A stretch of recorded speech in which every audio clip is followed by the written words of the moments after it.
ጸሎት ሃይማኖትና ምን ባዶ አምላክ እግዚአብሔር አባዜ ኩሉ ዓለም ከዛ በኋላ ያለውን መውጣት አቃተኝ ብለው አንድን ነገር አንስቶ 3 4 5 ትርጉም መስጠት ይሄ አሁን በስነ ጽሑፍ ውስጥ ምን አይነት ውበት ይኖረው ነበር ይሄን በማር ኖሮ ምን አይነት ታምር ጽሑፍ ነበር የወላጅ አባቶ ናቸው እዛ ደግሞ የርሶ ወጣትነት ፎቶዎች አሉ ጠዋት በ2 ሰዓት ተኩል በራፉ ጋር መድረስ አለብሽ 2 ሰዓት ተኩል ካልደረሽ በደቂቃዋ በቀረሻት ደቂቃ ቁጥር ትገረፊያለሽ እንጂ አብነቱን ባልታው ኖሮ ብለው ያስቡ ነበር በጣም ይቆጮታል በጣም የምችለውን ያህል ተርጉሜ መጽሐፍ ቅዱስም ተርጓሚ እስከመሆን ድረስ ምንም አሁንም አድርገው ብትይ ባላደርገው እንዲያነብ አድርገው እንጂ እኮ እንዲመራመር እንዲፈጥር አድርጋ አታስተምረው የሚባል እኮ ህዝብ ነው እኮ ኢትዮጵያዊ ባንሆን ዓለም ላይ ምናጣው ነገር አለ ታዲያ እኮ ዳውን ኢትዮጵያ የሚሉት እኮ ተፈጥሯል አሁን ባለው ደረጃ ላይ ኢትዮጵያን ማዘመን የሚቻል አይመስለኝም ማን ነው ታዲያ የበተናት ኢትዮጵያ የበተናት ያለው ማን ነው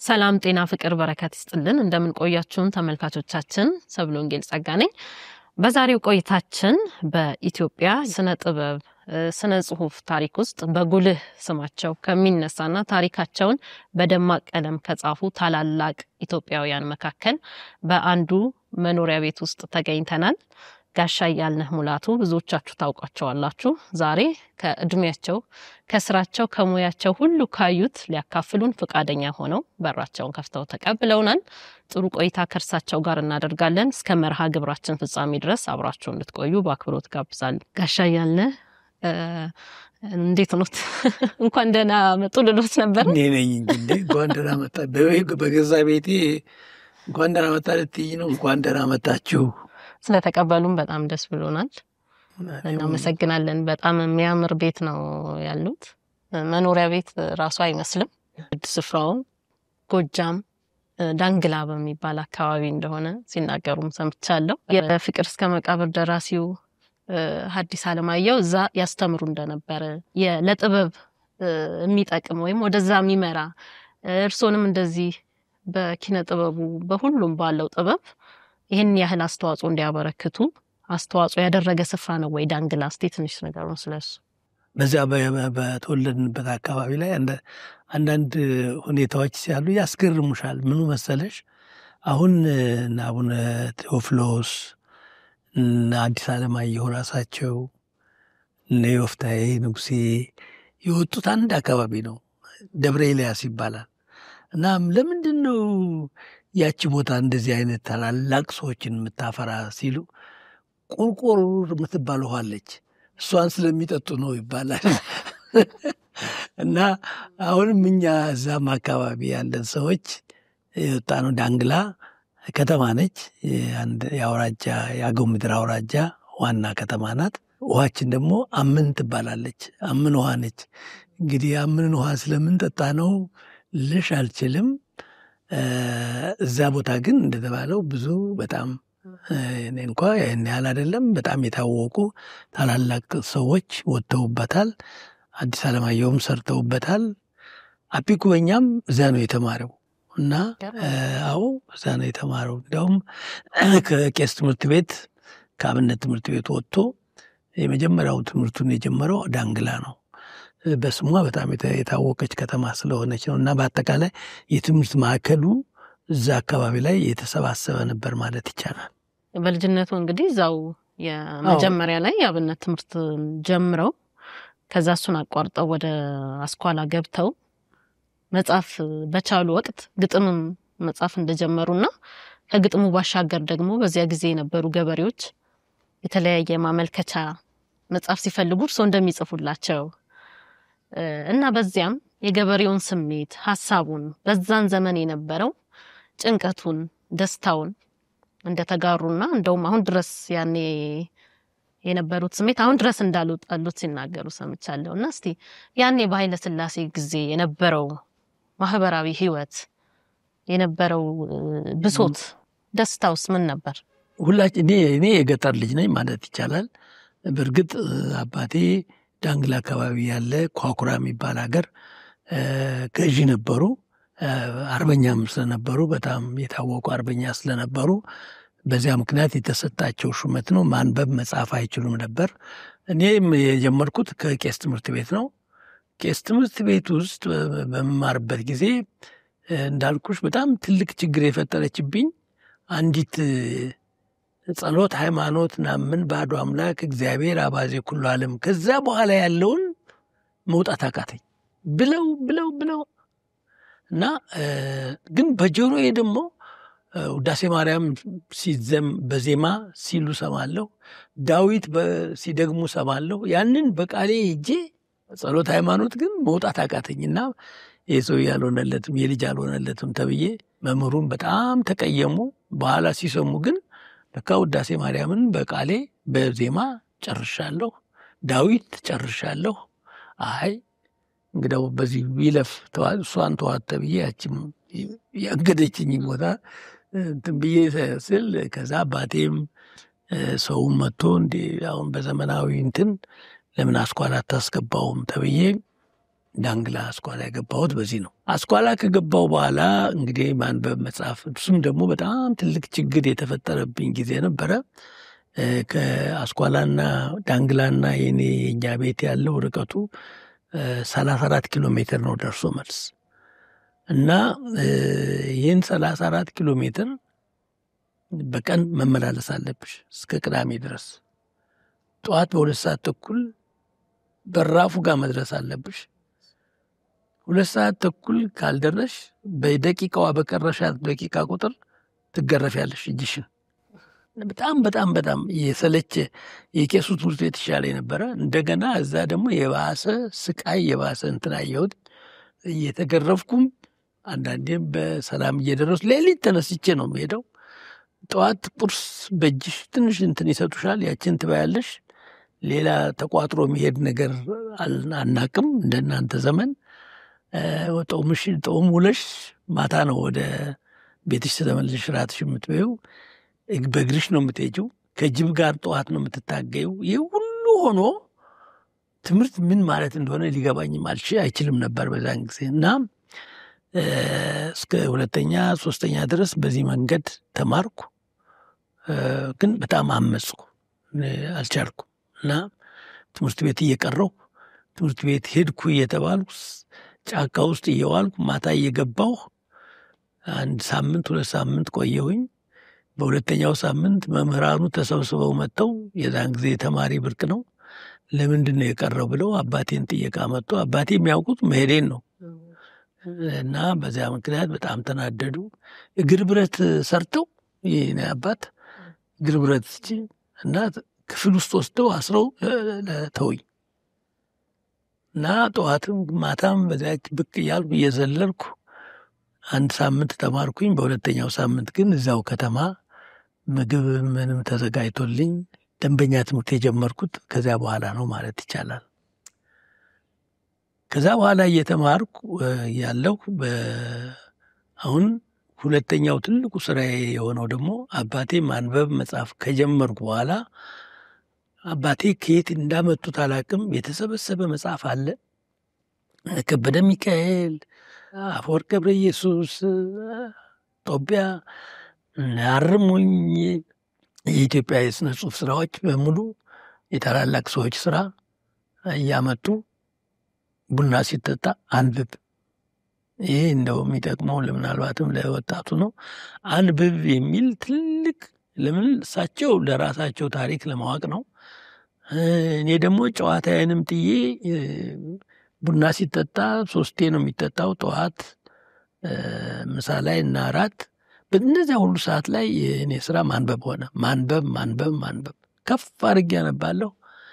እዛ የተሰበሰበው ህዝብ ይሰማል፣ ያዳምጣል።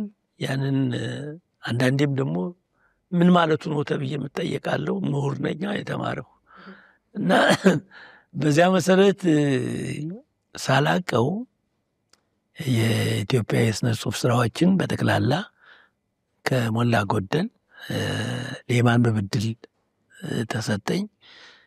ቀን ደግሞ በተገኘው ረፍት ሁሉ እንዳልሽው የገበሬዋ ቤት ውስጥ አለ። ከዚያ ጸሐፊ የለም። እና አቤቱታ መጥቶ የሚያስፈኝ እኔን ነው። እነዚህ ሁሉ ሲጻፉ 10 ሳንቲም 15 ሳንቲም እንትን እቀበላለሁ። ሀብትም አለኝ ማለት ይቻላል። እና ግን ዋናው ሁለት ነገሮች በዚህ ላይ ያገኘሁት ጥቅም ምንድን ነው? አንደኛው መጽሐፍን አንብበን ያሉት አባባ ያላቸው መጽሐፍ በሙሉ ተነቦ ሲያልቅ መጽሐፍ ቅዱስ ገዝተው መጡ። ከዘፍጥረት እስከ ራእይ ድረስ 2 ያነበብ ነው። እኔ ትዝ ይለኛል ሙሉን አንድ ባንድ። እሱ ብቻ አይደለም ማንበቡ አይደለም። እስቲ አሁን በዚያ በእኔ ትርጉም የምችለውን ያህል ተርጉሜ መጽሐፍ ቅዱስም ተርጓሚ እስከመሆን ድረስ ምንም አሁንም አድርገው ብትይኝ አላደርገውን እንዲያ እያደረጉ እኔ ጭንቅላቴን ያበሰሉት እና ወደ ጥበብ ውስጥ የመሩኝ አባቴ ናቸው ብዬ ነው የማስበው።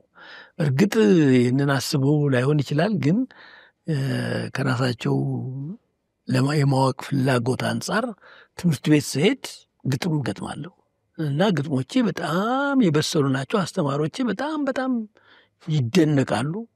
ያን ጊዜ እናንተ ቀረ እንጂ የመዝሙር ሰዓት የሚባል አለ። ደንበኛ ፕሮግራም ተሰጥቶት መዝሙር ትማሪያለሽ። በዛ ሰዓት ላይ መዝሙር ዘምራለሁ፣ የመዝሙር ግጥም ጽፋለሁ እና ደግሞ የፍቅረኞችም ግጥም ጽፋለሁ። ለእሷም ጽፋለሁ፣ ለእሱም ጽፋለሁ። መልሱንም ጽፈው እኔ ነኝ። እሱም ቢሆን 10 ሳንቲም እቀበላለሁ ከእያንዳንዳቸው። እንዲያ እያደረግኩ የጥበብ ስራዬን ለማስፋፋት የቻልኩት አንዱ በዚህ መንገድ ይመስለኛል። ያ የሰጠኝ ጥበብ ይመስለኛል አሁን በስነ ጽሑፍ ቀረጸኝ ብዬ የማስበውና ይሄ አንዱ ነው። ሁለተኛው እንዳልሽው የገበሬው ሮሮም ቀላል አይደለም። ችግሩን ነው የሚነግረኝ። እንዲያርጌ እንዲሆኝ መሬቴን እንዲያርጎ ገፍቶኝ እንደዚህ አይነት ሀብቴን እንደዚህ አይነት ጭቃሹም ተወስዶብኝ እሳቸው የበላይ ስለሆኑ ለእሳቸው በተለያዩ ምክንያቶች በጋብቻ ላይ የሚቀርብ ሮሮ አለ። እነዚህም ሁሉ ምጽፋቸው እኔ ነኝ፣ ምንም ጸሐፊ ስለሌለ በዚህ አካባቢና ያ ደግሞ የገበሬውን ሕይወት እንድረዳና ከገበሬው በኋላ ወደ ዩኒቨርሲቲ ስመጣ ዩኒቨርሲቲው ሕይወት ጋር ሊያገናኘ የቻለው የዚያ ምሮት የዚያ ይነገረኝና በህሊናዬ ውስጥ ይዤው የኖርኩት እንትን ደግሞ የባሰ ከህዝብ ጋር እንዲያገናኘኝ የህዝባዊ ፍቅር እንዲኖረኝ የህዝብ ችግር እንዲገባኝ ያደረገኝ ደግሞ ያ ምጽፎ ማመልከቻ ምንም ሳንቲሞችን ቢኖሩ 10 ሳንቲም ቢከፍልም ገበሬው አብሮ የሚሰጠኝ ከሳንቲሙ ጋራ ሮሮውን፣ ለቅሶውን፣ ሀዘኑን ስለነበረ እሱም አንዱ እኔን ሰው ያደረገኝ ነው ብዬ ነው የማስበው። መልሼልሽ ከሆነ አዎ፣ በልጅነት እድሜም ከባድ ነው ብዬ አስባለሁ። የዛን ሁሉ ሰው ሮሮ መስማት፣ ሀዘን መስማት፣ ብሶት መስማት፣ በተቃራኒው ደግሞ ለማህበረሰብ ማሰብ፣ ኢትዮጵያን መውደድም ምናልባት ከዛ ነው የሚመጣው። እውነት ነው። አዎ፣ የአብነቱን ትምህርትም ከብዶት ቅድም እንዳሉኝ እንደገና ደግሞ ከዛ መቅረትም በጣም ይፈልጉ ነበረ። እንደውም ያልሆነ ምክንያት ሁሉ እየሰጡ ከአብነቱ ከዛ ለመቅረት ወላጅ እናቶንም እንደዚህ ሞታ ነገር ላውት ብለው እንደዛ ሁሉ አለና ከዛ ወደ አስኳላው መጡና ወደ ዘመናዊው ትምህርት መጥተው አሁን ላይ እንግዲህ በዘመናዊ ትምህርት በቃ አለ የሚባለው ጋር ደርሰዋል። ትምህርት ባልቅም ግን ደግሞ በደረጃው በሩሲያ ድረስ ሄደው ተምረው ዶክተሬቱን እዛም ሰርተዋል። የመጨረሻውን ጠጋዩትና እንደው ያንን አብነቱን ባልተው ኖሮ ብለው ያስቡ ነበር። በጣም ይቆጩታል። በጣም ትልቁ ስተቴ ያን አብነት ትምህርት ቤት ቢያንስ እንኳን እንደው እስከ ቅኔ እስከሚቀኝበት ድረስና እውቀት እስከምመራመር ውስጥ እስከምገባበት ድረስ ቀጥየው ቢሆን ኖሮ በጣም ትክክል ነበር ብዬ ነው የማስበው። ለምን ምሳሌ ልሰጥሽ እችላለሁ። አዲስ ዓለማየሁ አሁን ፍቅር እስከ መቃብርን ስታነቢ ዘመናዊ ሽሬ ስራዎች የሰሩበት ዋናው ምክንያት ቤታቸው መሰረታቸው አብነት ትምህርት ቤት ስለሆነ ነው። እዛ ላይ ነው እንግዲህ ዘመናዊነትን ጨምረው ይህንን ዘመናዊ ሽሬ ስራ የሰሩት። አብነት ትምህርት ቤት ውስጥ የምትማሪያቸው ብዙ ነገሮች የአንድምታ ትምህርት አለቀል ትርጓም፣ አንድን ነገር አንስቶ 3፣ 4፣ 5 ትርጉም መስጠት። ይሄ አሁን በስነ ጽሁፍ ውስጥ ምን አይነት ውበት ይኖረው ኖሮ ነበረ እኔ ብማረው ኖሮ። ድርሳን አጻጻፍ አለ። ድርሳነ ሚካኤል፣ ድርሳነ እንዴት ነው ይሄ ያጻጻፉ? ይሄንን ባቀው ኖሮ ምን አይነት ድርሳን ጽፍ ነበረ። ታምር አጻጻፉ አለ። ታምር ያለንስተነ ማርያም ታምር እንዴት ነው የሚጻፈው? ምንድን ነው ዋና እንትኑ ገጸ ባህሪያቱ እንዴት ነው የሚሳለው? ይህም ብማር ኖሮ ምን አይነት ታምር ጽፍ ነበረ። ገድል አለ። የገድል አጻጻፍ አለ። እንደ በዚህ በእኛ እንኳ አሁን በዚህ በአስኳላ ሁኜ እንኳ ያየኋቸው ናቸው። አሁንም ያቺ ትንሽ እርሾት መሰለችኝ። አሁንም እንዲህ እንትን የምትለኝ እንጂ እኔ አልገፋሁበትም። ግን ያንን ባለማድረጌ በጣም ነው የሚቆረቁረኝ። አዎ ብዙ ጊዜም ቁጭት አያለው በንግግሮቱ። እንደ ሀገርም ያንን ትተን ዘመናዊውን በባዶ ሜዳ መቀበላችን ዋጋ እንዳስከፈለን ሲናገሩ ሰማለሁና ሌላው በ1962 ዓመተ ምህረት አካባቢ የሰሩት አንድ ሙዚቃዊ ቲያትር ነበር። ያ ሁሉም ቲያትሩ ሙዚቃዊነት ይበዛዋልና የቱ ነው ተማሪ የሚለው ይሄንን በደንብ ይደግፋል ብዬ አስባለሁ። ዘመናዊ ተማሪና እንደገና ደግሞ በአብነት ተማሪ ሁለቱ እኔ ነኝ ላገሬ እኔ ነኝ ላገሬ የሚል ሙግት ይገጥሙና መጨረሻ ላይ ግን ታርቀው አይ በእኔ መሰረት ላይ ዘመናዊው አንተ ትገነባና ኢትዮጵያን በጋራ እንሰራለን የሚል ነው። ይሄ ቲያትር የቀረበው ጃንሆይ በአካል በተገኙበት ማለት ታድመው ነበር። እሳቸው ደግሞ እንግዲህ ከእንግሊዝ ከተመለሱ በኋላ ነባሩን የኢትዮጵያን ትምህርትም ሆነ ማንኛውም ነገር ቆሞ አዲስ ዘመናዊነት የተተከለበት ጊዜ ነውና ያንን ለመቃወም አስበው ነው ያንን ቲያትር የሰሩት። ሐሳቡ እንዴት መጣሉ? እኔ ከአዲስ አበባ ዩኒቨርሲቲ 1-2 ወር ከምናምን ሆስፒታል ገብቼ ፖሊስ ሆስፒታል ስወጣ ዩኒቨርሲቲ አልገባም ብዬ አስተማሪ ሆንኩኝ ኮተቤን ደግሞ አንዱ ትልቁ የንጉሠ ነገሥቱ ተቃውሞን የሚያካሄድ አንድ ትልቅ ትምህርት ቤት ደግሞ ዋና ትምህርት ቤት እሱ ነበረ፣ ኮተቤ ነበረ። እና እሱን ለማቀስቀስ ተብሎ ወደ መምህራን ማሰልጠኛ ሲለወጥ ነው። እኔ መምህር ነበርኩና የቲያትር ቡድን አቋቁሜ ነበርና ሲቀየር መሸኛው አንድ ቲያትር ይቅረብ ሙዚቃ ይቅረብ ተብሎ ወይም የሆነ ዝግጅት አቅርብ ተብዬ መምህራኑም እንትኑም ሲፈርዱብኝ የቱ ነው ተማሪ የሚለውን ሙዚቃዊ ድራማ አዘጋጀሁ። በጣም ኢንተረስቲንግ ነው እና እውነትሽን ነው። በሁለቱ አንዱን እንዳበሉ አለበስኩት፣ አንደኛውን እንደኔ አሁን ሱፍና ከራባት የለበሰ ነው እና ሁለቱም የሚከራከሩት እኔ ነኝ ተማሪ ነው ወይ ነኝ እና እኔ ዘመናዊ ነኝ፣ ዩኒቨርሲቲ ተጨርሻለሁ፣ ዲግሪ ያለኝ፣ ቴክኖሎጂ በኔ ነው፣ አይሮፕላኑ በኔ ነው፣ መኪናው ሁሉ እኔ ይላል እና ይሄኛው ደግሞ አዎ ልክ ነህ፣ ግን ያንን መሰረቱ ግን እኔ ነኝ እያለ ነው የሚከራከረው እና ካለኔ ደግሞ የትም ልትሄድ አትችልም፣ አንተ በእኔ ላይ ተመስርተህ እንጂ ከኔ ወጥተህ ኢትዮጵያዊ ስልጣኔን ልታመጣ አትችልም የሚል ክርክር ነው። እና በጣም በዛን ጊዜ እንግዲህ 62 ነው 62 ነው ይሄ እንትን የቀረበው የዛሬ ምናምን ዓመት። የሚገርመው ግን እሱ አይደለም፣ ጃንሆይና ራሱም ሙሉ ጎን ለጎን ነው የተቀመጡት። ኦፕን ኤር ድራማ ነው ድራማውና ጃንሆይ ደበሎ የለበስከው አንተ ነህ ይሏቸዋል። እንደዚህኛ ሩቅ ሆነን ነው የምናየው እንትን ሆነን ራስም ሙሉም የተቀበሉት ይመስላሉ እና ሁለቱ ይከራከራሉ። በእኛ በደበሎውና ደበሎ ሲመጣ እሳቸው ጃንሆይም እንዲህ ይላሉ፣ ያኛው ሲመጣ አሁን ተከፋፈሉ ሁለቱ። እነሱም የተከራከሩ ነው እዛ ማለት ይመስለኛል። እና ምናልና በመጨረሻ ላይ በጣም ተደስተው አርቲስቱን በሙሉ ገነት ሆቴል የሚባል የዛ እንግዲህ ትልቅ እንትን ሆቴል ነው፣ እዛ ትልቅ ራት ጋበዙት። እኛንም ሁላችንንም እዚያ ጋበዙን። በነገሮች ላይ በዛን ጊዜ ነው እንግዲህ ከነ አፈወርቅ ተክሌ ከነ መንግስቱ ለማ ጋራ ጓደኝነት ፈጥረን እስከ መጨረሻው ድረስ አብሬ የዘለኩት ድራማው ነው ያስተዋወቀኝ ማለት ነው። አላስከፋቸውም ማለት ነው ጃንሆይን የቲያትሩ ሐሳብ አላስከፋቸውም። ምክንያቱም ወደ አስታረኳቸው ወዲያው እሳቸው ስለምን አላስታረቁም? ይዛኔ በአንተ ላይ እሱንም እኮ አሁን ነው የተጀመርኩት እንጂ ዛን ጊዜ አልትናገሪም መቼም።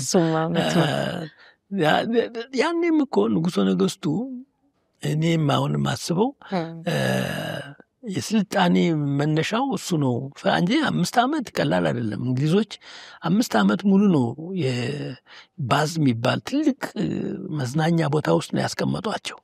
እዚህ አስቀምጠው ይለበልቧቸው የነበረው ስልጣኔያችሁን እንትን አድርጉት። በነገርሽ ላይ ጃንሆይ አስኳላን ኢትዮጵያ ውስጥ በሚገባ መንገድ ላይ ሲገነቡት የእንግሊዝ ሊቃውንት ምን እንዳሉ ታውቂያለሽ? አሁን ገና ኢትዮጵያ ውስጥ ገባን አሉ። ይሄ ነው ጊዜው ኢትዮጵያ የገባንበት። ምክንያቱም አየሽ ኢትዮጵያን መግቢያ አጠው ነው። ጣሊያን መጣ ተሸነፈ፣ እንግሊዝ መጣ ተሸነፈ፣ ቱርክ መጣ ማት ነገሮችን ይችን ሀገር በታትነው ሊገቡ አልቻሉ። ምክንያቱም ተሰፍታ የነበረችው በታላላቅ ጀግኖቿ ነው። ኢትዮጵያን አንድ ብሔር አይደለም የገነባት፣ አንድ ብሔር አይደለም ኢትዮጵያን የገነባት፣ ሁሉም ኢትዮጵያዊ ነው። እነ ባልቻ አባ ነፍሶ ከኦሮሞ፣ እነ አሉላ አባ ነጋ ከትግራይ፣ እነ ሚኒሊክ ከአማራ እንደው አሁን በሚባለው እንትን እነዚህ ሁሉ ናቸው ይህችን ሀገር አንድ ላይ ሆነው ባድዋ ድል ላይ፣ ባድዋ ህይወት ላይ፣ ባድዋ ጀግንነት ላይ፣ ባድዋ ላይ ኢትዮጵያ የምትባለውን የገነባት እና መግቢያ ለፈረንጅ መግቢያ አልነበረው። መግቢያ ስላልነበረው አሁን መግቢያውን የታገኘ አስኳላን አገኘ። ዋናው ትልቁ ችግር አስኳላ ይዞብን የገባው ነገር ነው እና ያቺ የትኛይቱ ነው ተማሪ ለዚህ ነው ተው ነው ያሉ። ካደረጉት በኋላ ነበረ ተመልሶ መመለስ የማይችሉት ነገር ነበረና ንጉሠ ነገሥቱ ወደው አይደለም ያልኩሽ ምንድነው በተጠና ጥናት ነው አስኳላና ንጉሱ እንዲገቡ ተደርገው ኢትዮጵያን የራሷን እንትን አውጥታ ጥላ በነጭ እንትን ውስጥ እንድንገዛ የተደረገው አንዱ ይሄ ነው የሚመስለኝና ያንቺን ጨርቅ ያንቺን ይሄው እኮ ነው አሁን አያለ ሙላት ጊዜ እየተናገረ የለበሰው ልብስ እንኳን ኢትዮጵያዊ ልብስ አይደለም። አሁን አንቺ ጋር ሲያወራ እያንዳንዳችንን ወስደውታል፣ ሰልበውናል። ያንቺ የሆነ ነገር ሁሉ ርካሽ ነው። ያንቺ የሆነ መድኃኒት ሁሉ ጥንቆላ ነው። የነሱ ሲሆን ግን ክኒን ነው። የኛ ዳማከሴ ሄዶ ክኒን ሆኖ ይመጣል። አንቺ ዳማከሴ እንትስቲ ግን ኋላ ቀር ተብለሽ ትወገዳለሽ። ጀግና የወጣ እንደሆነ ኢትዮጵያ ስለ አፍሪካ ስለ ኢትዮጵያ ስለምን በለው ነው። የጠቅላላ ዓለም የነጭ ቋንቋ ተናጋሪ፣ የነጭ እንጀራ ዳቦ በይ፣ የነጭ ምጽዋት ተመጽዋች፣ የነጭ ባህል ተረካቢ እንዲያነብ አድርገው እንጂ እኮ እንዲመራመር እንዲፈጥር አድርጋ አታስተምረው የሚባል እኮ ህዝብ ነው እኮ። እና ይሄ በሆነበት ዓለም ላይ ኢትዮጵያ ደህና ትወጣ ነበረ። ምክንያቱም የራሷ ቋንቋ፣ የራሷ ባህል፣ የራሷ ፊደል፣ የራሷ ታሪክ ያላት ሀገር ስለሆነች ደህና መሰረት ይዛ ልትችል ነበረ። ግን አስኳላ ገባላት፣ ጥሩ አድርጎ ገባ። ይኸውልሽ አሁን የምታየውን ችግራችንን የሚፈጥረው እሱ ይመስለኛል። ስለዚህ አሁን ያለው ትውልድ ብዙ ጊዜ በጣም ይወቀሳልም እንዲወቀስም ስለሆነ ማለት ነው። ብዙ ጊዜ ይሄ የራሳችንን እኔ ትውልዱን ለምን ይወቀሳል ነው የዚህ ውጤት ነው ማለት ነው። አሁን ምናየው ምን ልታረጊው ትችያለሽ አንቺ? እኔ እኮ አንዱ ትውልድ አለም እንዴ አንቺ ብቻ አይደለሽም። አሁን አንድ ሰው ትውልዱ ሲባል አያልነ ስለሸመገለ ከዚያ ውስጥ ኖ ሁላችንም እዚያ ውስጥ ነን ያለነው። በአንቺና በእኔ መካከል ያለው ልዩነት እንዳልኩሽ እኔ ብዙ አንብቤ ይሆናል፣ አንቺ ገና እያነበብሽ ነው እንጂ አዲስ የምንፈጥረው ነገር የለንም።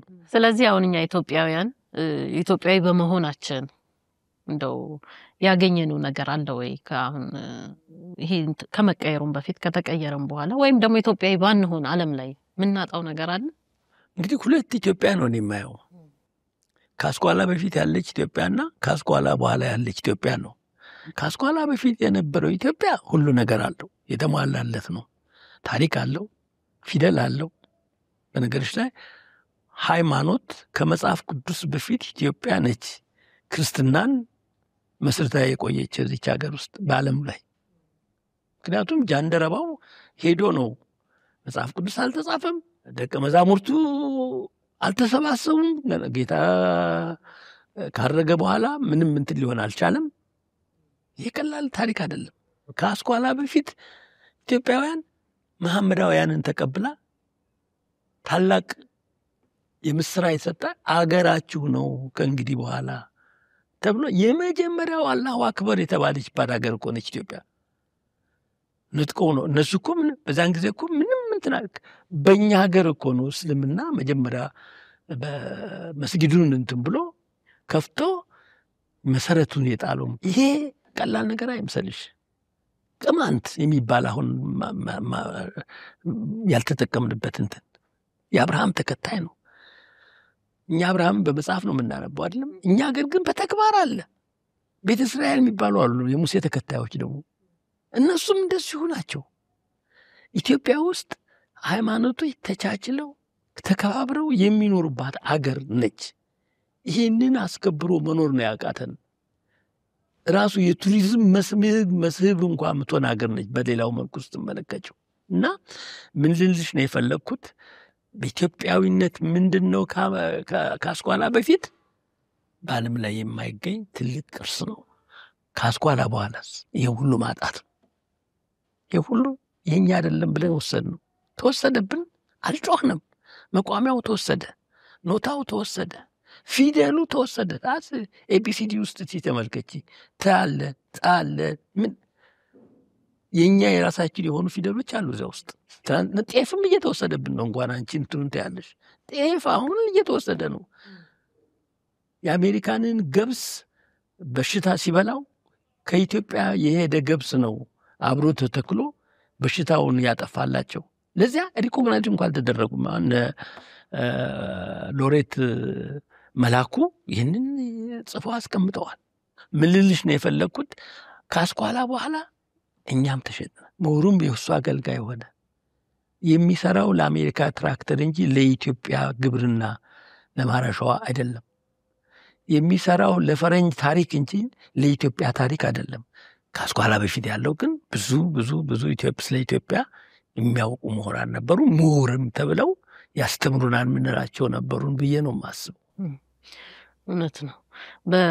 አሁን ይሄ እንዳለ ሆኖ በእርግጥ እንደዚህ እንኳን የሚነግር ሰው መካከላችን መኖሩ ጥሩ ነው። ማለት ይሄኛው ብቻ ከአስኳላው ወዲህ ብቻ ያለው ትውልድ ቢሆን ያንኑ ነው ልክ ብሎ የሚያስበው ማለት ነው። ከውጭ የተቀበልነው ግን አሁን ቢያንስ እንዲህ ነበርን የራሳችንን ጥለን ነው አሁን እንደዚህ የሰው ተቀባይ የሆን ነው ብሎ የሚናገርም ሰው ማከላችን መኖሩ ጥሩ ነውና በእርሶ ስም የተቋቋመ ፋውንዴሽን እንዳለና እንደዚህ ራሳችንን ቲያትራችንም የራሳችንን እንዲመስል ስነ ጽሁፋችንም ኢትዮጵያዊ ስነ ጽሁፍ ስላልሆነ ወደዛ እንዲመጣ በኪነ ጥበቡ ዘርፍ ያንን ለማድረግ አላማ እንዳለው ሰምቼ ነበርና ይሄ የመፍትሄ አካል ይመስለኛል። እስቲ ንገሩኝ ስለ ፋውንዴሽኑ። ፋውንዴሽኑን ያቋቋምኩት በእውነት ለመናገር ይህንኑ ሀሳብ አሁን እንዳንቺ የሰሙ ሰዎች ተሰብስበው አትሊስት እንደው ቢሆን እንኳን እንደው በዚህ መንገድ መንቀሳቀስ የሚችል አንድ በጎ አድራጎት ድርጅት ብናቋቁም ብለው ሲያስቡ እኔን እንኳን በእኔ ስም ባይሆን ብዬ ነበረ እና ግን በአንተ ቢሆን የተሻለ ነው የሚያውቁ ሰዎች ይሰባሰቡበታል ብለው ስላሉኝ ነው ያቋቋሙት። ዓላማው እንዳልኩሽ ነው። በአገር በቀል እውቀት ላይ ተመስርተን እንዘምን ወይም ዘመናዊ እንሁን የሚል ነው። ምን ማለት ነው? አሁን ባለው ደረጃ ላይ ኢትዮጵያን ማዘመን የሚቻል አይመስለኝም። ኦፍኮርስ ይቻላል። ፎቅ ቤቶች ያለሽ ተሰርተዋል። ሰማይ ጠቀስ ፎቆች ተሰርተዋል። ዘምነናል አልዘመንም? በዓለም ላይ የሌሉ መኪናዎች እየነዳን ነው። ዘምነናል፣ ምንም ጥያቄ የለንም። ነገር ግን እስቲ አዲስ አበባን ዞር ብለሽ ይሁንና አንድ ላሊበላን የሚመስል አክሱምን የሚመስል ሶፎ ሞርን ሌሎች የኢትዮጵያን ብሔር ብሔረሰቦች የቤት አሰራር የሚመስል አንድ ህንጻ ታያለሽ። እዚህ አሁን ለንደን ስትገቢ ለንደንን ለንደን የሚያሰኝ ህንጻዎች፣ ልጆች፣ ምናምኖች፣ ቤተ መንግስቶች ታያለሽ አይደለም? ኒውዮርክም እንደዚያው በዘመናቸው በራሳቸው እንትን ራሳቸውን የሚወክል ነገር ታገኝና ኒውዮርክ ገባው ታያለሽ፣ ዋሽንግተን ገባው ታያለሽ። ፈረንሳይ ስትሄጂ እንደዚህ ነው። የራሳቸው መለያ አላጠፉ መለያ አላቸው። ምንድነው የአዲስ አበባ ስትገቢ ካራክተር ኢትዮጵያ ገባሁ የሚል አንድ ቱሪስት ምን አይቱ ነው ብለሽ ነው የምታስቢው? ይሄ ነው ስልጣኔ። እኔ እኮ አንዳንድ ምን እላሉ መሰለሽ የአሜሪካና የዚህ የፈረንሳይ የምናምን አርኪቴክትስ እንትኖች ቢመጡና ኢትዮጵያ ቢያዩ ይሄማ የኔ ፎቅ ነው ብሎ ክስ የሚያቀርቡ ይመስለኛል። ምክንያቱም ተገልብጦ የመጣ ነገር ነው። ራሳቸው ቢሰሩት ኖሮ ግን አትሊስት የተወለዱበት አካባቢ ላይ ያለውን አንድ ነገር ማስቀመጥ ይችሉ ነበር። አትሊስት ሞሰብ ላይ ቢያስቀምጡበት፣ ሰቀላ ቤት አትሊስት ቢያስቀምጡበት። ግን አይችሉማ። ለምን አይችሉም? እንዴት አድርገን ነው የምንችለው?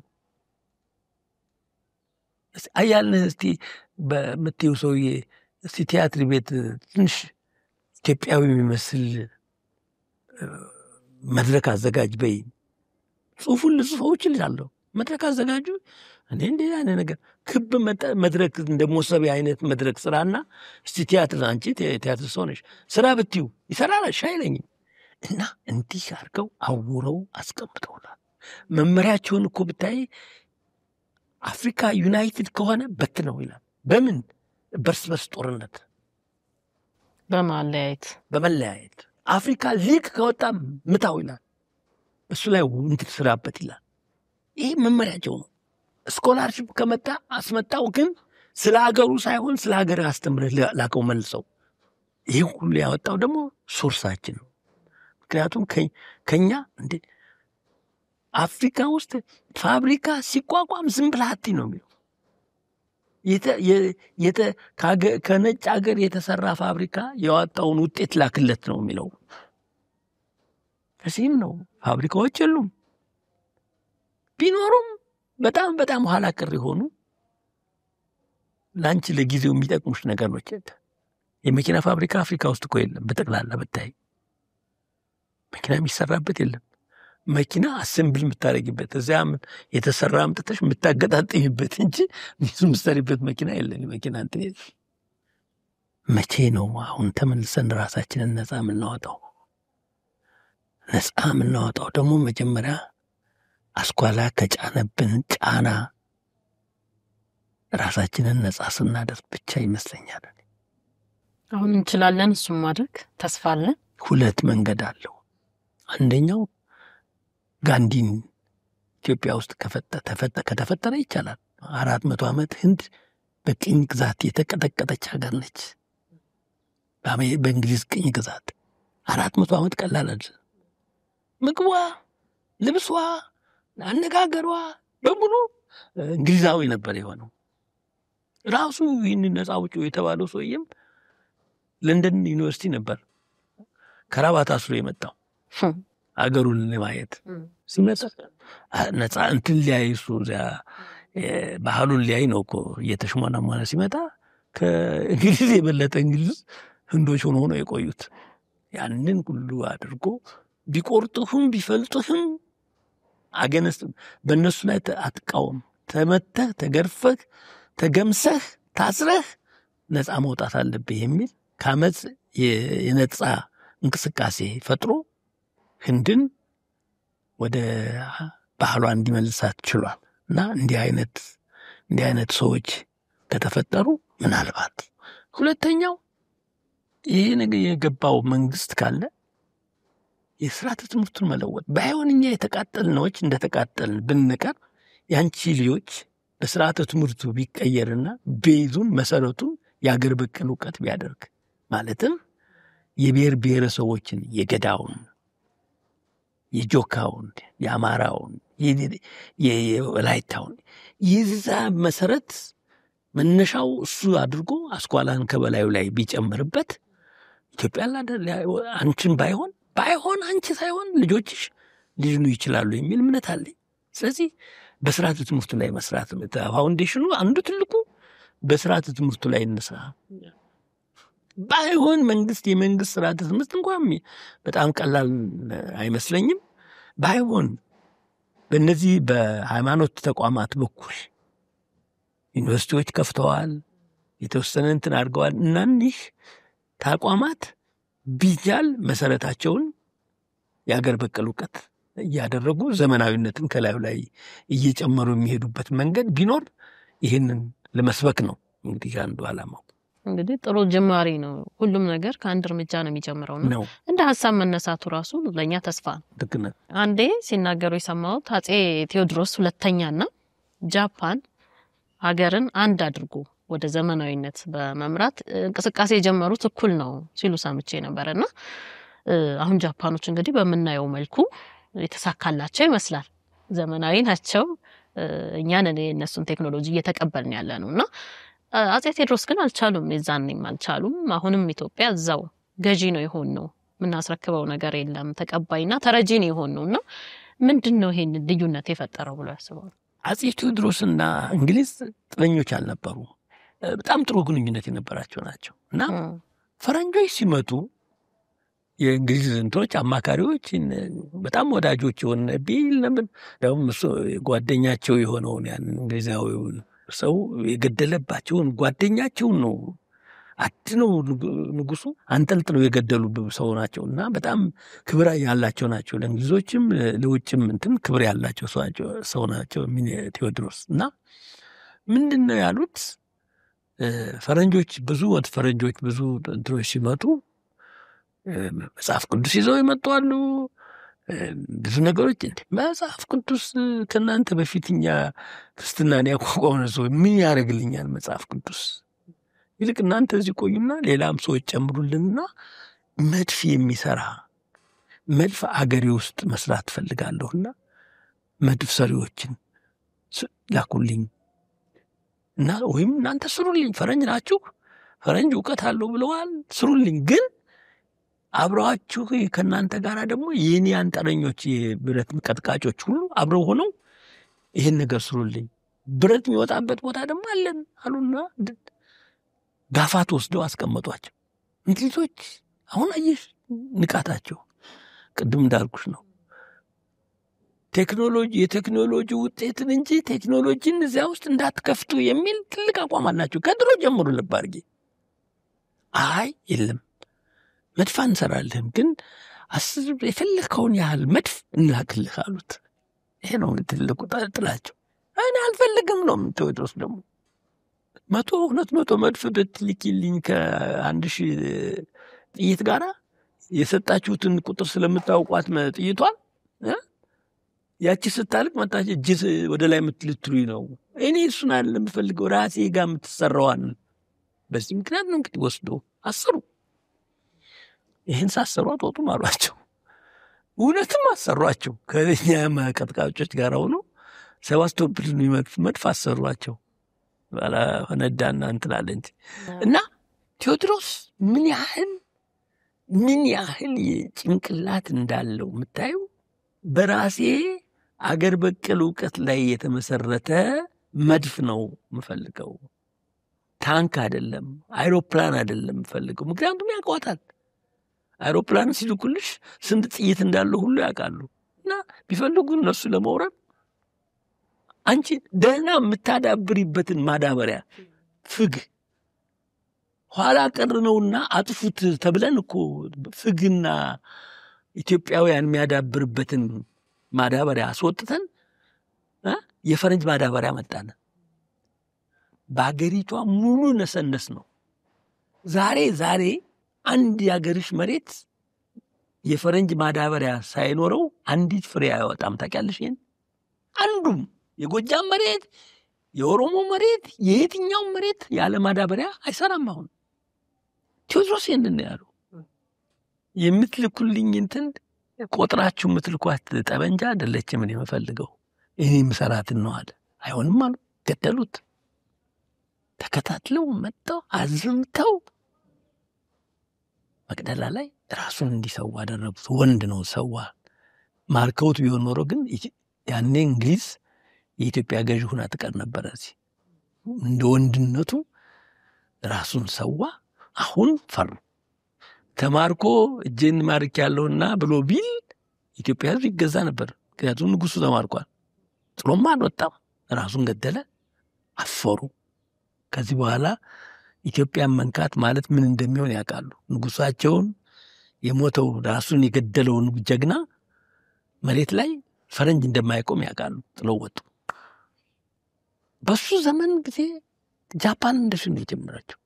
ጃፓንንም እንደዚህ ነበር ያደረጓት የፈለጉ። እሷ ግን ምንድን ያደረገችው ወደ 500 ምናምን 600 ወደ 1000 ምናምን በላይ ነው ጃፓን እንዴት ሰለጠነች እንትን ከበደ ሚካኤል ጽፈዋል። እንዳንቺ አይነቱን ወጣት ቴክኖሎጂ ስረቁ ብላ አውሮፓ ላከቻቸው። እንደኔ አይነቱን ሽማግሌ ደግሞ የሀገርህን ባህል አጠናክር፣ መደላድሉን በደንብ አድርገህ ስፋዋለና ደግሞ እንደኔ አይነቱን አገር ውስጥ አስቀረ። ኦም እያደረ እየዋለ እየተራበ የሀገሪቷን ባህል በመሰረቷን አጠና። እነዚህ ለስርቆ የሄዱ ጃፓኖች ቴክኖሎጂ ይዘው ሲመጡ የት ላይ ነው ያስቀመጡት? አባቶች በደለደሉት እኛ በደለደል ነው ባህል ላይ ምን ይዞ ወጣ? ቶዮታ የምታየውን መኪና።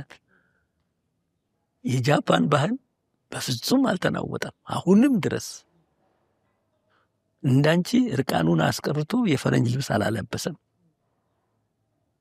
እንዳንቺ ከራባት አስረን እንድንውል እንደዚህ ራቁቴን እንድወጣ አላደረገም። በጃፓን ባህሏን ጠብቃ ግን ቶዮታን እየነዳች አይሽው አይደለም። በአገር ባህል ላይ በአገር በቀል እውቀት ላይ የተገነባ ቴክኖሎጂ ምንድን ነው የሚሆነው? ባህሉን አይለቅም፣ እድገቱንም አይለቅም። ቶዮታን የሚቆጣጠር ምንም የለም፣ የሚወዳደር እኮ መኪና የለም። አሁን ባህላቸውንም አለቀቁ። የጃፓን ህይወት ባህል ደሽ ብትመለከት ንጹህ እዚህ ኢትዮጵያ ላይ ተሳካላቸው ማለት ነው። የዛን ጊዜ እንግሊዞችም ዓለም በሙሉ ተሳካለት። ነገርኩሽ ደግሞ እርስ በርስ በመከፋፈልም በቃ ትምህርቱን ማስጣል ማለት መከፋፈልም ትምህርቱን ማስጣል አለ። እንደገና ደግሞ መከፋፈል ደግሞ ጣሊያኖችን በደንብ አድርገው ትምህርቱን መጣል ትምህርቱ ነው ሁሉን የከፋፈለሽ። ይከልኩ መቶ ቅድም እኮ ባለፈው የተናገርኩት እኮ ነው። ይሄ ትምህርት ከፋፈለሽ። ኢትዮጵያ የሚባል ነገር እንድትተፊው አደረገሽ። ታዲያ እኮ ዳውን ኢትዮጵያ የሚሉት እኮ ተፈጥረዋል። ሰንደቅ ዓላማ ይሄን አይደለም የሚሉ እኮ ተፈጥረዋል። ይሄንን ማን ነው የፈጠረው? እኔ ልንገርሽ እስካሁን የቆየንበት ዋናው ምክንያት እንደውም ቴክ ማይ ወርድ ምክንያቱን ልንገርሽ የኢትዮጵያ ሕዝብ 80% ገበሬ ስለሆነ ነው። አሁንም ህይወታችን ያለው 80% እኛ ቢሆን ኖሮ ያስኳላ ምሁራን ኢትዮጵያ አልቃላት ነበረ በዚህ ጊዜ ውስጥ። እኔ እንደዛ ነው ማምን። የፈለገ ይከራከረኝ። ደግነቱ እግዚአብሔር ሲያድነን ካቆየን በኦሮሞ፣ በአማራ፣ በወላይታ፣ በሶዶ፣ በምን በሶማሌ በዚህ ያለው የኢትዮጵያ ገበሬ የተሰፋው በኢትዮጵያ አንድነት ስለሆነ ይሄንን ተማርኩ የሚለውን የኔን ቢጤ እንትን ጆሮውን ስላልሰጠ ኢትዮጵያ እስካሁን ድረስ አለች ብዬ ነው ማስበው። ማን ነው ታዲያ የበተናት ኢትዮጵያ? እየበተናት ያለው ማን ነው? ማን ነው እርሱ የሚዋጋው? ይሄ ነው ይሻለው እንግዲህ መልሽልሽ ከሆነ ነው በትክክል በደንብ ፋውንዴሽኑ ደግሞ በጣም እንግዲህ እግዚአብሔር መረጥቶት በታሰበበት ዓላማ አስተጋቡት። ይሄን ጀመርኩት እንጂ የኔ አይደለም፣ ዋናው መጀመር ነው። ከዛ ደግሞ እንደዚህ የሚቆጭ እንደዚህ ማንነቱን ኢትዮጵያዊ ራሱ የሚያቅሰው ደግሞ ስላለ በየቦታው አሁንም ቢሆን እነሱም ደግሞ አንድ ላይ ሆነው ወደ ቀደመው ማንነታችን እንመለሳለን ብለን ተስፋ እናደርጋለንና በመጨረሻ እስቲ አደራ የሚሉት ነገር ምንድነው ለትውልዱ? እኔ ለሶስቱም እንትኖች አደራ። አንደኛው ለወጣቱ ለአንቺ ቢጤው ወጣት የምናገረው እኔ አሁንም ቢሆን ተስፋ አልቆርጥም በወጣቱ። ይህም ሁሉ ጫና ለተወሰኑ ዓመታት ማለት ነው 30-40 ዓመት ስለ ኢትዮጵያ የሚወራው ስለ ሰንደቅ ዓላማው ስለ አንድነቷ የሚወራው ሁሉ አገር የሚበትን ነው። የኢትዮጵያን አንድነት የሚያወራ ነገር አልተሰጠውም። በልዩነት ላይ አንድነት የተገነባችን ሀገር አሁን ልዩነቱ የጎላ የመጣበት ጊዜ ነው። ኢትዮጵያ ውስጥ አንድነቱ የላላ የመጣበት ጊዜ ነው እና በዚህ ጊዜ ውስጥ ደግሞ የሚገርምሽ ነገር እስቲ 30-40 ዓመት ሊሆነው ነው። በዚያ ውስጥ ከየት መጣ የማይባል ትውልድ እናት ኢትዮጵያ እያለ የሚዘምር አለ። እናት ኢትዮጵያ እያለ የሚጮህ የሚያለቅስ የሚተውን ጠመንጃ አንስቶም የሚዋጋ ኢትዮጵያ ብሎ ትውልድ ተፈጥሯል። እኔ ከየት እንደመጣ አላውቅም። እኔ በጣም ትልቅ አድናቆት ፍቅር አለኝ ለዚህ ትውልድ። ምክንያቱም ከየት አመጣው ነው። እኛ በእኛ ዘመን ስለ ኢትዮጵያ አንድነት ችግር አልነበረብንም። ክሬዲቱን እኛ ልንወስድ አንችልም። ስለ ኢትዮጵያ ሰንደቅ ዓላማም ችግር አልነበረብንም። ይሄ ትውልድ ግን በጣም የተወጠረበት ጊዜ ላይ አሁንም ኢትዮጵያ ብሎ መነሳቱ ልናደንቀው የሚገባ ብዬ ነው ማስብ። ስለዚህ ይህን እንዲቀጥልበት ኢትዮጵያን ጥሩ ሀገር ነች። በሆነን ለመናገር እርግጥ ተምጠው ያልተወለዱ በኦፕሬሽን የተወለዱ ሰዎች የእናት ሀገር ፍቅራቸውን የላላ ሆኖ አሁን ሀገሪቷን የሚበጠብጧት እንደነዚህ አይነት ሰዎች ይመስሉኛል። የእናት ጡት ሳይጠቡ ኒዶ ወተት ያሳደጋቸውም አሉ። እኔ እነዚህ ይመስሉኛል ዛሬ የዚችን ሀገር ችግር እየፈጠሩብን ያሉብን ብዬ ባስበው። ነገር ግን አሁንም ዛሬም ቢሆን በዚህ ሁሉ ቀዳዳ ውስጥ አልፈው ኢትዮጵያ እያሉ የሚጮሁ ትውልድ ስላለ ለዚህ ክብር እንድንሰጠው ይገባል ብዬ አስባለሁ። ሁለተኛው ሶሳይቲው፣ ህብረተሰቡ አውቃለሁ እንደዚህ ረጅም ዘመን በመንግስት ስርዓት ውስጥ ያደገ ስለሆነ ከመንግስት ጋር ያለው ቁርኝቱ በጣም ከባድ ነው። በነካሽው ቁጥር አካኪ ዘራፍ ብሎ የሚነሳ ህዝብ አይደለም እና ቻይ ነው። ችሎ ከተነሳ ግን አደገኛ ነው። ነገር ግን ከሀገር በላይ ምንም ነገር የለምና አገር ስትበተን ህዝቡስ በሱ ሲባላ ቢያንስ የድሮውን ትዝታውን ችግር መፍቻ የተባሉ የኮንፍሊክት ሪዞሉሽን የግጭት መፍቻ የተባሉትን የአገር በቀል ስርዓቶች፣ የአገር በቀል እውቀቶች የሽማግሌዎችን፣ የወንዞችን፣ የጋሞ ሳርን፣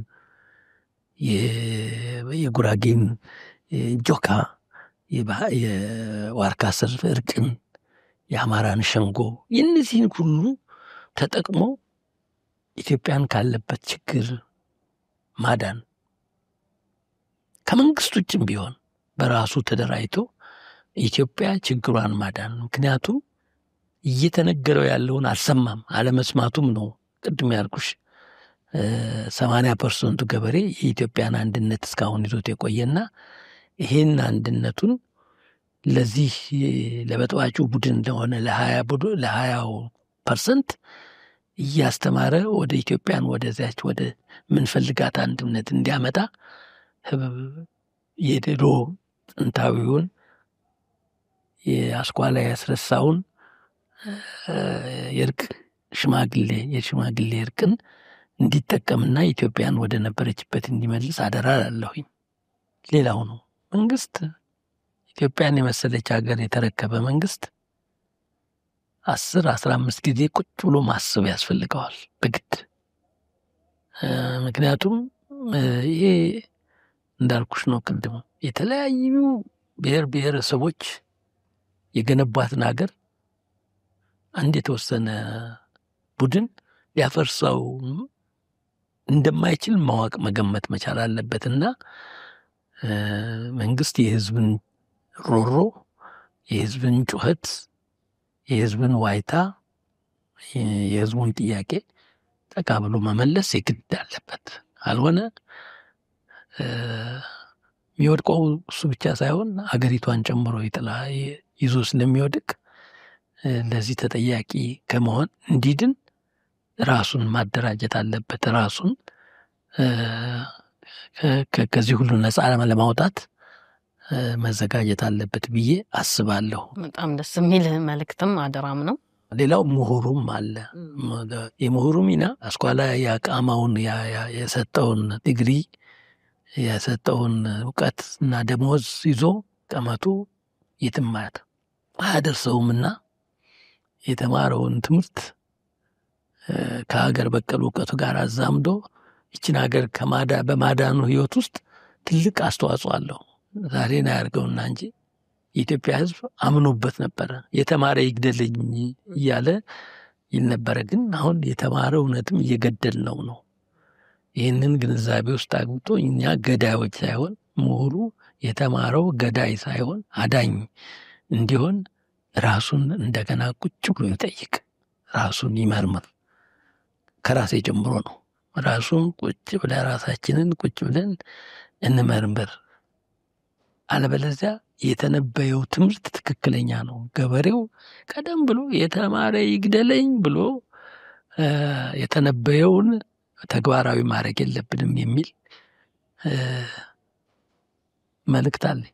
በጣም እናመሰግናለን ጋሻ አያልነህ ሙላቱ። በጣም ትልቅ እድልና ደስታ ነው በቃ የተሰማን ከእርሶን ከሚያክል ትልቅ ለሀገር ባለውለታ ከሆኑ ታላቅ ሰው ጋር ተገናኝተን ይህንን የመሰለ ቆይታ ስላደረግን በጣም እድለኛ ነን። እርሶም ደግሞ እግዚአብሔር እድሜ ከሰጠኝ ማውቀውን እናገራለሁ ብለው በራችሁን ከፍታችሁ ስለተቀበላችሁን በጣም እናመሰግናለን። ከዚህ በላይ ጤና እድሜ ይስጥልን፣ ያኖርልን፣ ያሰቡት ሁሉ ይሳካ።